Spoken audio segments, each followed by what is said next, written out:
Sunrise career academy के online YouTube platform में सभी छात्रों का तहे दिल से बहुत बहुत स्वागत है। सभी छात्रों को जय हिंद, वंदे मातरम। और चित्रकूट के क्षेत्र से शिक्षा में क्रांति, जो भी छात्र आगामी SSC, GD, Uttar Pradesh police, Delhi police में अपना करियर बनाना चाहता है, वह सनराइज करियर एकेडमी के ऑफलाइन बैचेस को जरूर ले।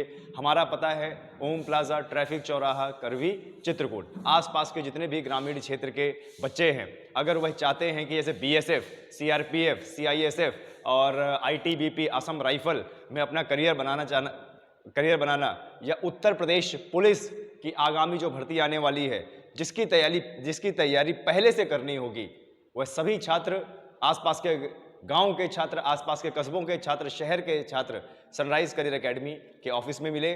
और नए बैच का आगाज हो चुका है, नए बैच शुरुआत हो चुकी है, नए बैचेस को शुरू करें। चलिए, आज हम अपने सिंधु घाटी सभ्यता को और आगे बढ़ाने की कोशिश करते हैं। आज हम देखेंगे सिंधु घाटी सभ्यता का व्यापार, कि सिंधु घाटी सभ्यता में किस प्रकार से, कहां से और किस मटेरियल का व्यापार हुआ करता था। देखिए, आपको एक चीज बता दें, सिंधु घाटी सभ्यता एक बहुत विस्तृत चैप्टर है, जो हर एग्जाम में इसके 1 या 2 क्वेश्चन पूछे ही जाने हैं, लेकिन कहां से पूछे जाने हैं ये नहीं पता।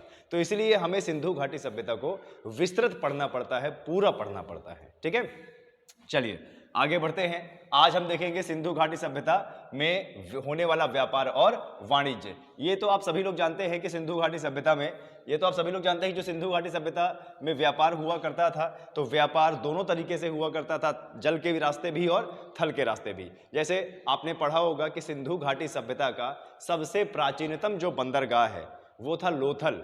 सबसे प्राचीनतम बंदरगाह था लोथल, और लोथल अहमदाबाद गुजरात में था। इससे हमें यह प्रतीत होता है कि सिंधु घाटी सभ्यता के लोग जल से भी व्यापार करते थे और थल से भी व्यापार करते थे। एक बार थोड़ा सा मैप को आप देखते हैं, मैप को देखते हैं कि सिंधु घाटी सभ्यता के लोग किस प्रकार से व्यापार किया करते थे। ये मैप है और ये हमारा इधर भारत है, और भारत में ये इधर क्या है, ये इधर क्या है अहमदाबाद, इधर क्या है लोथल है। और आपको बता दें, ये गुजरात का क्षेत्र है जो खंभात की खाड़ी में है। यहाँ पर कई सारे नाव बनाने के कारखाने, बड़ी बड़ी नाव, छोटी छोटी नाव के साक्ष्य मिले हैं। इससे हम कह सकते हैं कि सिंधु घाटी सभ्यता में लोग नाव चलाना भी अच्छे से जानते थे। फिर देखो, ये इधर आ जाता है पाकिस्तान का इलाका, अफगानिस्तान का इलाका, भारत का इलाका। तो ये जो पूरा क्षेत्र है, ये पूरा सिंधु घाटी सभ्यता क्षेत्र हुआ करता था। देखिए, सिंधु नदी के किनारे मोहनजोदड़ो और इधर रावी नदी के किनारे हड़प्पा। अब ये लोग अपना मुख्य जीविका जो चलाते थे ना, वो व्यापार से चलाते थे। इनका मुख्य व्यवसाय क्या हुआ करता था? व्यापार हुआ करता था। तो किस रास्ते ये व्यापार किया करते थे? देखिए, एक तो ये जो समुद्री है, अरब सागर। कौन सागर? अरब सागर। अब अरब सागर से देखिए किनारे किनारे ये ऐसे जाया करते थे नाव लेके और व्यापार किया करते थे। ये यहाँ पे सुत का केंद्र है, सुत का केंद्र थोड़ा आगे है, ये यहाँ पे सुरकोटदा है। और ऐसे धीरे धीरे बस किनारे जाके व्यापार किया करते थे। तो अपना ये व्यापार अरब देशों से किया करते थे, ईरान से किया करते थे, इराक से किया करते थे, बहरीन से किया करते थे, और आगे चले जाएं तो मिस्र से किया करते थे, सूसा से किया करते थे, उर से किया करते थे, और मेसोपोटामिया से किया करते थे। ठीक है, तो ये था इनका जल का रास्ता। देखिए, लोथल से अरब सागर से किनारे किनारे होते हुए ईरान, इराक और इधर जो है कतर से इधर घुसते हुए धीरे धीरे बहरीन से फिर इधर सूसा और उर, मेसोपोटामिया की ये देश जगह हैं, फेमस जगह, यहाँ से ये व्यापार किया करते थे। यानी आप बोल सकते हैं कि सिंधु घाटी सभ्यता के लोग अव्वल नाविक भी थे। नाविक मतलब अच्छा खासा नाव चलाना और पानी में उस रास्ते जाना और उसी रास्ते से वापस आना इनको बहुत अच्छे से आता था। चलिए आगे बढ़ते हैं। अगर हम थल के रास्ते देखें तो थल के रास्ते इनका एक बहुत बड़ा व्यापारिक केंद्र था अफगानिस्तान में। अफगानिस्तान में बहुत ज़्यादा व्यापारिक केंद्र था। और जैसे क्या है, बैदकाशन से सीधे ये यहाँ पर आते थे, सूसा लेपिस लजूली मार्ग से ये व्यापार किया करते थे।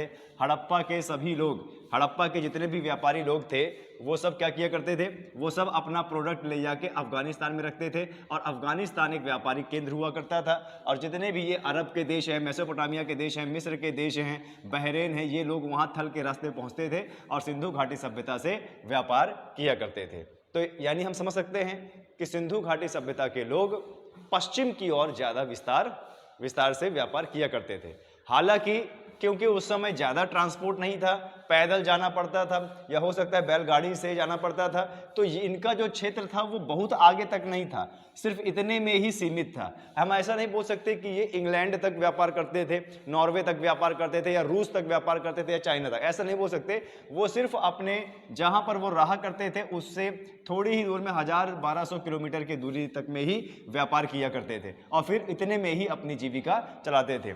जैसे आपको बता दें, पूर्व की ओर व्यापार करने के बहुत कम साक्ष्य मिले हैं, लेकिन पश्चिम की ओर व्यापार करने के अत्यधिक साक्ष्य मिले हैं। ठीक है, और जो साक्ष्य मिले हैं जैसे मिस्र, मेसोपोटामिया, सूसा, उर और बहरेन और ये ईरान, इराक और ये अफगानिस्तान, इतने में ही इनके व्यापार करने के साक्ष्य मिले हैं। यानी इनका जो क्षेत्र था वो सीमित था।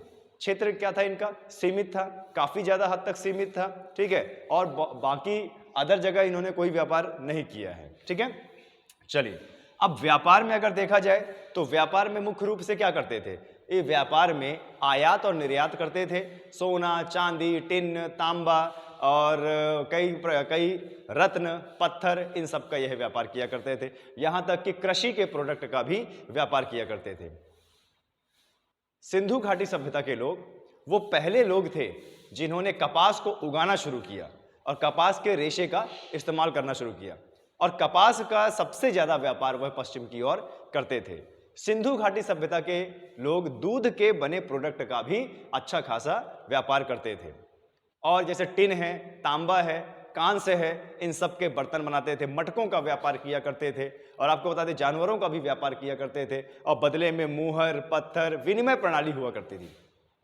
जब ये व्यापार किया करते थे तो इनके व्यापार में विनिमय प्रणाली हुआ करती थी, मतलब वस्तु के बदले वस्तु। ठीक है, चलिए आगे बढ़ते हैं। अब देखते हैं कि और क्या क्या व्यापार किया करते थे। सिंधु घाटी सभ्यता के लोग डामर यानी बिटुमिन का व्यापार किया करते थे। ठीक है, जो पुराने इतिहासकार हैं मार्शल के अनुसार सिंधु के दाहिनी तीर और पर स्थित फ्रांत नदी के तट पर बिटुमन लाया जाता था। सिंधु के कौन सा? सिंधु के दाहिनी, और दाहिनी की बात करें तो सिंधु के दाहिनी तरफ जो नदी थी, फ्रांति नदी, वहां से ये बिटुमन लाया जाया करता था, और सिंधु घाटी सभ्यता के लोग इसका अच्छा खासा इस्तेमाल करते थे। रोड बनाने में इस्तेमाल किया करते थे, किसी चीज को चिपकाने में इस्तेमाल किया करते थे, अगर कहीं छिद्र हो गया तो उसको बंद करने के लिए इस्तेमाल किया करते थे। इसके प्रमाण मिले हैं। इसके बाद देखिए अल्बस्टर एक प्रकार का क्या है? देखिए ये अल्बस्टर एक प्रकार का पत्थर है जो रत्नों के रूप में इस्तेमाल किया जाता है, या आप बोल सकते हो कि सजावट के लिए इस्तेमाल किया जाता है।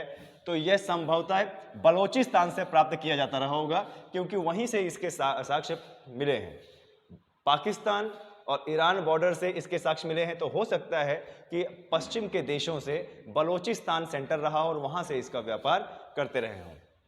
सेलखड़ी एक प्रकार का पत्थर है। सेलखड़ी एक प्रकार का पत्थर है जिससे आभूषण वगैरह बनाया करते थे, और भी कई प्रकार के औजार बनाया करते थे। इसका भी व्यापार हुआ करता था। ज़्यादातर सेलखड़ी बलूचिस्तान और राजस्थान से लाई जाती थी। देखिए राजस्थान शुष्क क्षेत्र है। राजस्थान में सबसे प्राचीनतम प्राचीनतम चट्टानें हैं वो अरावली की हैं। तो वहाँ पर कई अलग अलग प्रकार के चट्टानें पाई जाया करती थी, और कई अलग अलग प्रकार के रत्न पाए जाया करते थे, और कांच पाया जाया करता था जिससे चूड़ियां बनती थी। तो इसका व्यापार हुआ करता था बलूचिस्तान से और राजस्थान से।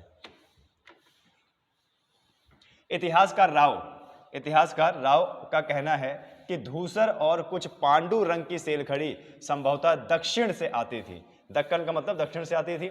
और उनका यह भी मानना है कि गुजरात के देवनी मोरी या किसी अन्य स्थल से लाई जाती थी। देखिए गुजरात हो गया, राजस्थान हो गया, दक्षिण हो गया, ये चट्टानों के लिए जाना ही जाता है, क्योंकि ये जो गोंडवाना धरती का हिस्सा है ये बहुत पुराना हिस्सा है, और जितने भी ये आपको बता दें चट्टानें हैं कई करोड़ों साल में प्रेशर में रूपांतरित हो गई हैं, और एक अच्छा खासा इनका स्वरूप हो गया है जो आभूषण के रूप में, सजावट के रूप में या घरों में लगाने के रूप में बहुत अच्छा इस्तेमाल होता है। आगे बढ़ते हैं, चांदी की बात करें तो उस समय सिंधु घाटी सभ्यता के लोग चांदी का इस्तेमाल करना अच्छा खासा जानते थे। चांदी की मुहर बनाते थे, चांदी की डाई बनाते थे, चांदी की चूड़ियां भी बनाते थे, बैंगल जिसको बोलते हैं, और चांदी के आभूषण बनाते थे, चांदी की जड़ी का काम भी करते थे, और चांदी के जैसे बाजूबंद हो गया, चांदी के आभूषण हो गया, गले में पहनने वाला आभूषण हो गया, कमरबंद हो गया, ये सब जो है चांदी का बनाया करते थे। यानी अब हम बोल सकते हैं कि सिंधु घाटी सभ्यता के लोग चांदी का इस्तेमाल करना अच्छा खासा जानते थे। चलिए आगे बढ़ते हैं। चांदी की बात करें तो यह मुख्यतः अफगानिस्तान अथवा ईरान से आती थी। चांदी की बात भारत से भी आती थी, ऐसी बात नहीं है। भारत के जैसे कर्नाटका से, भारत के जैसे मध्य प्रदेश के क्षेत्र से हमें चांदी मिलती थी, तो मुख्यतः अफगानिस्तान अथवा ईरान से आयातित होती थी, आती थी वहाँ से। और आभूषणों के अतिरिक्त धातु से निर्मित अल्प संख्या में बर्तन में भी मिली है। यानी इससे वहाँ उस समय के लोग बर्तन का भी इस्तेमाल किया करते थे। ठीक है, बर्तन बनाने के लिए भी इसका इस्तेमाल किया करते थे। राव का कहना है कि यदि कोलार खदान से सोना निकालने वाले चांदी व सोना अलग कर सकते थे तो लोथल में जहां पर चांदी का प्रयोग बहुत कम मिलता है, केवल एक चूड़ी और एक अन्य वस्तु जिसकी पहचान कठिन है ही मिली है, चांदी कोलार की खान से आई होगी। देखिए हम आपको बता दें, भारत की एक बहुत बड़ी खान है कर्नाटका में जिसको KGF बोलते हैं। क्या बोलते हैं? KGF, Kolar gold field. तो सिंधु घाटी सभ्यता में यानी आज से 5000 साल पहले इस KGF फील्ड से, कोलार गोल्ड फील्ड कर्नाटका से सोना आयात किया जाता था। यानी इस खान में आज से 5000 साल पहले से बड़ा भयंकर सोना है। और सोना अफगानिस्तान से भी आता था, चांदी भी अफगानिस्तान से आता था। ठीक है, लेकिन आपको बता दें कि उस समय चांदी और सोना इतना ज़्यादा अलग नहीं कर पाते थे सिंधु घाटी सभ्यता के लोग, जो कर्नाटका से आया करता था। ठीक है, आगे बढ़ते हैं। चांदी कोलार की खानों से आई होगी। दूसरा संभावित स्रोत है राजस्थान में उदयपुर के समीप ज्वार खान को मानते रहे होंगे। तो इस प्रकार से ये आभूषण बनाते थे चांदी के। चलिए आगे बढ़ते हैं। सोना की बात करें, देखिए आपको बता दें, सोना का मुख्य स्रोत था अफगानिस्तान और KGF कर्नाटका की कोलार गोल्ड फील्ड, कर्नाटका की कोलार गोल्ड फील्ड, ये सबसे ज्यादा मुख्य स्रोत थे उस समय के सोना के आयात करने के। ठीक है, आज भी देखो भारत का सबसे बड़ा जो सोना है वो कहां से निकाला जाता है? आज भी भारत का सबसे बड़ा जो सोना है वो निकाला जाता है KGF से।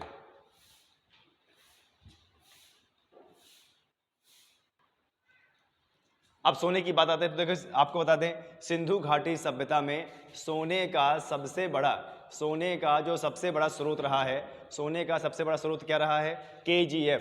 आप KGF बोल सकते हो, राजस्थान बोल सकते हो, छोटा नागपुर का पठार बोल सकते हो। यहाँ पर उत्तम क्वालिटी का सोना निकाला जाया करता था और सिंधु घाटी सभ्यता के लोग यहाँ से सोना लाया करते थे। जितना वो अरब देशों से व्यापार करते थे सोने का, उसमें सबसे ज़्यादा सोना दक्षिण के कर्नाटका से हुआ है। अब दक्षिण के कर्नाटका से हुआ है तो कौन से फील्ड से हुआ है? कोलार गोल्ड फील्ड यानी KGF। इस पर मूवी भी बनी है ना। तो देखो सोने के इस प्रकार के आभूषण सिंधु घाटी सभ्यता के लोग बनाया करते थे और इनको पहना करते थे। यानी हम इससे समझ सकते हैं कि सिंधु घाटी सभ्यता के लोगों को उस समय सोने की अच्छी खासी पहचान थी और सोने को आकार देना वो लोग जानते थे। चलिए आगे बढ़ते हैं। देखिए क्या है, सोना अधिकतर दक्षिण भारत से आयात किया गया होगा। इसकी पुष्टि इस बात पर होती है कि हड़प्पा और मोहनजोदड़ो से प्राप्त सोने में चांदी का मिश्रण है। सोना और चांदी का मिश्रण पाया गया है, जो दक्षिण के कोलार की स्वर्ण खानों की विशेषता है। जब दक्षिण की जो कर्नाटका में KGF है, वहाँ से जब सोना चांदी निकालते हैं तो सोना और चांदी मिश्रित रूप में निकलता है। और क्योंकि उस समय के लोग इनको अलग करना इतना अच्छे से नहीं जानते थे, तो जो भी आभूषण बनाते थे उसमें दोनों के गुण पाए जाते थे। उसमें सोना भी जो होता था उसमें चांदी भी होता था। ठीक है, तो दक्षिण के कोलार की स्वर्ण खानों की विशेषता है। मास्को फिकिल हिल, तेक्कल कोटा जैसे कोलार स्वर्ण क्षेत्र के निकटवर्ती स्थलों से नवपाषाण युगीन संस्कृति के संदर्भ में सिंधु सभ्यता प्रकार के सेलखड़ी के चक्राकार मनके मिले हैं। ठीक है, थोड़ा सा ये इंपॉर्टेंट है। और तेक्कल कोटा से तांबे की कुल्हाड़ी भी मिली है। इसे दक्षिणी क्षेत्र से सिंधु घाटी सभ्यता का संपर्क होना लगता है। आपको बता दें, दक्षिण भारत से भी संपर्क था सिंधु घाटी सभ्यता का। ईरान और अफगानिस्तान से भी कुछ सोना आयात किया जाता था, लेकिन सबसे ज्यादा सोना कर्नाटक से आयात किया जाता था। कुछ नदियों के बालू छान कर भी प्राप्त किया जाता था। विभिन्न प्रकार के आभूषणों, मुख्यतः मनके, फीतों के निर्माण के लिए सोना चांदी का प्रयोग किया जाता था। देख रहे हैं, कुछ इस प्रकार से आभूषण सोना और चांदी के बनाया करते थे।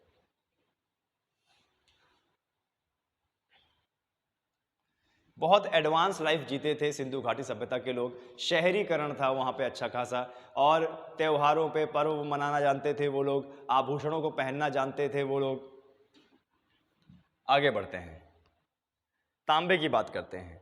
देखिए, अत्यधिक तांबा इस्तेमाल हुआ है सिंधु घाटी सभ्यता में, अत्यधिक तांबा का इस्तेमाल हुआ है। इतना ज़्यादा तांबे का इस्तेमाल हुआ है कि आपको बता दें, सिंधु घाटी सभ्यता को कांस्य युगीन सभ्यता के साथ ताम्र युगीन सभ्यता भी कहा जाता है। लेकिन तांबे से ज़्यादा सिंधु घाटी सभ्यता में कांस्य का इस्तेमाल हुआ है, इसीलिए सिंधु घाटी सभ्यता को या हड़प्पा सभ्यता को कांस्य युगीन सभ्यता भी कहते हैं। कैसी युगीन सभ्यता?